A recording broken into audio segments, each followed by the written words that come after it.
March 15ஆம் தேதி ஞாயிற்றுக்கிழமையில வருகின்ற அபிஜித் நட்சத்திரமானது ரொம்ப சக்தி வாய்ந்தது. அதீத சக்தி வாய்ந்த ஒரு 24 நிமிடங்கள். இந்த நேரத்தை நம்ம தவற விட்டுடவே கூடாது. அபிஜித் முகூர்த்தம் அப்படிங்கிறது வேற, அபிஜித் நட்சத்திரம் அப்படிங்கிறது வேற.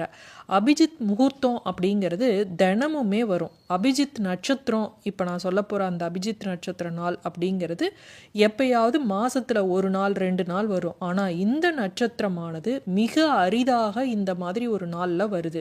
அது ஏன் அப்படிங்கிற காரணத்தையும் நம்ம தெளிவாக தெரிஞ்சுக்கலாம். இப்போ இந்த அபிஜித் முகூர்த்தம் அப்படிங்கிறது நடுப்பகல் இருக்கு இல்லையா, மதியம் 12 மணி, அந்த 12 மணிக்கு முன்னாடி 24 நிமிடம், பின்னாடி 24 நிமிடம், மொத்தம் 48 நிமிடம் வரும். அதாவது 11:36 காலையில் இருக்கு இல்லையா, அந்த நேரத்தில் இருந்து மதியம் 12:24 வரை வரக்கூடியது இந்த அபிஜித் முகூர்த்தம் அப்படின்னு சொல்றது. அபிஜித் அப்படின்னாவே வெற்றியை குறிக்கக்கூடியது. இந்த நேரத்தில் செய்யக்கூடிய எந்த ஒரு காரியமாக இருந்தாலும் சரி, அது வெற்றியில முடியும். எந்த ஒரு நல்ல வேலை தொடங்கினாலும் அதனால இந்த நேரத்தில் தொடங்கணும் அப்படின்னு சொல்லுவாங்க.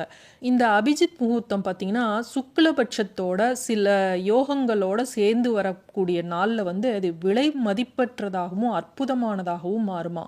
சில நாட்களில் தான் அந்த மாதிரி வரும். சில திதிகள், நட்சத்திரம், ராசி அந்த மாதிரி இருக்கிறப்ப இந்த முகூர்த்தமும் வர்றப்ப அது மிக சக்தி வாய்ந்த நாளாக இருக்கும். அந்த 48 நிமிடங்கள் அப்படின்னு சொல்லுவாங்க. அபிஜித் அப்படின்னா வெற்றியை தரக்கூடியது.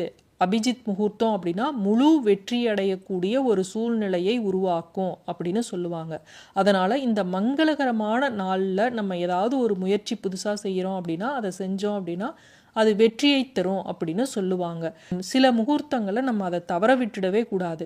நான் சொல்லுவது அபிஜித் முகூர்த்தத்தை பற்றி. இப்போ நம்ம பார்க்க போகிறது அபிஜித் நட்சத்திர நாள். இந்த அபிஜித் நட்சத்திரம் அப்படிங்கிறது எப்போ வரும் அப்படின்னு பார்த்தீங்கன்னா, உத்திராட நட்சத்திரத்துக்கும் திருவோண நட்சத்திரத்துக்கும் நடுவில் ஒரு நட்சத்திரம் இருக்குது. நமக்கு தெரிஞ்சது பார்த்தீங்கன்னா 27 நட்சத்திரம் தான் நமக்கு தெரியும். 27 நட்சத்திரத்தை தாண்டி ஒரு நட்சத்திரம் இருக்குது, அது 28வது நட்சத்திரம். இந்த 28வது நட்சத்திரத்தை தான் நம்ம அபிஜித் நட்சத்திரம் அப்படின்னு சொல்லுவோம்.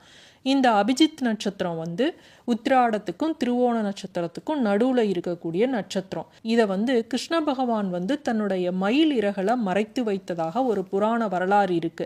அதை நம்ம வேறொரு பதிவில் நம்ம பார்க்கலாம். இந்த நாளில் நம்ம கிருஷ்ண பரமாத்மாவை நினைத்து இந்த ஒரு காரியம் செஞ்சோம் அப்படின்னா நமக்கு வெற்றியை தரும் அப்படின்னு சொல்லுவாங்க. 27 நட்சத்திரங்களும் பார்த்தீங்கன்னா சந்திரனோட மனைவிகளாக ஜோதிட சாஸ்திரத்திலையும் புராணங்கள்லையும் சொல்லப்படும். ஆனால் இந்த 28வது அபிஜித் நட்சத்திரம் கிருஷ்ண பகவானோட தனிப்பட்ட நட்சத்திரம் அப்படின்னு பகவத்கீதையில் தெளிவாக குறிப்பிடப்பட்டுள்ளது.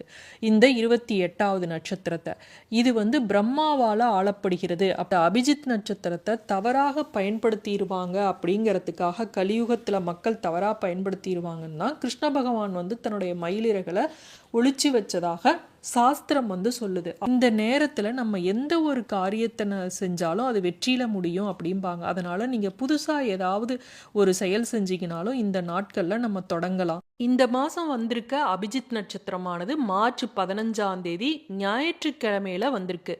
இந்த ஞாயிற்றுக்கிழமையில வருவதே மிக சிறப்பு. அப்படி என்ன ஞாயிற்றுக்கிழமைக்கும் அபிஜித் நட்சத்திரத்துக்கும் என்ன தொடர்புன்னு யோசிப்பீங்க. ஞாயிறு அப்படின்னா சூரியனை குறிக்கக்கூடியது. இந்த அபிஜித் நட்சத்திரத்தோட அதிகிரகம், அதாவது ஆளக்கூடிய கிரகம் அப்படின்னு பார்த்தீங்கன்னா அதிபதி யாரு அப்படின்னு பார்த்தீங்கன்னா சூரிய பகவான்.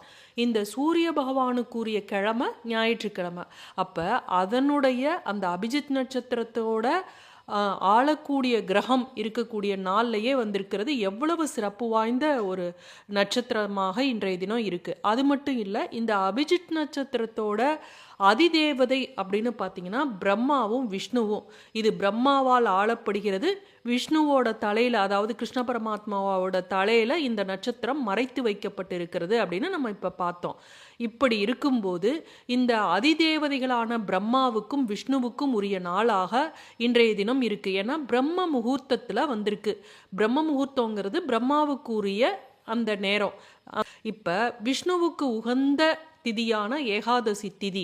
அதனால பிரம்மாவுக்கும் விஷ்ணுவுக்கும் சூரிய பகவானுக்கும் உரிய நேரமாக நாளாக இந்த நட்சத்திரம் வந்து அமைஞ்சிருக்கு பிரம்ம முகூர்த்தத்தில். அதனால் இந்த பிரம்ம முகூர்த்தத்தில் வரக்கூடிய இந்த அபிஜித் நட்சத்திர நேரத்தை நம்ம தவறாமல் பயன்படுத்திக்கணும். பிரம்ம முகூர்த்தத்தில் பொதுவாக எந்த வழிபாடு செஞ்சோம் அப்படின்னாலும் அதனுடைய பலனானது பல மடங்கு கிடைக்கும். அப்படி இருக்கும்போது இந்த பிரம்ம முகூர்த்தத்தில் அபிஜித் நட்சத்திரமும் சேர்ந்து வந்திருக்கு. அப்போ எவ்வளவு சக்தி வாய்ந்த நேரம். இன்றைய தினம் ஏகாதசி திதி பார்த்தீங்கன்னா காலையில் 8:23 வரையும் ஏகாதசி திதி இருக்குது. அப்போ பிரம்ம முகூர்த்தத்தில் அந்த ஏகாதசி திதியும் இருக்குது.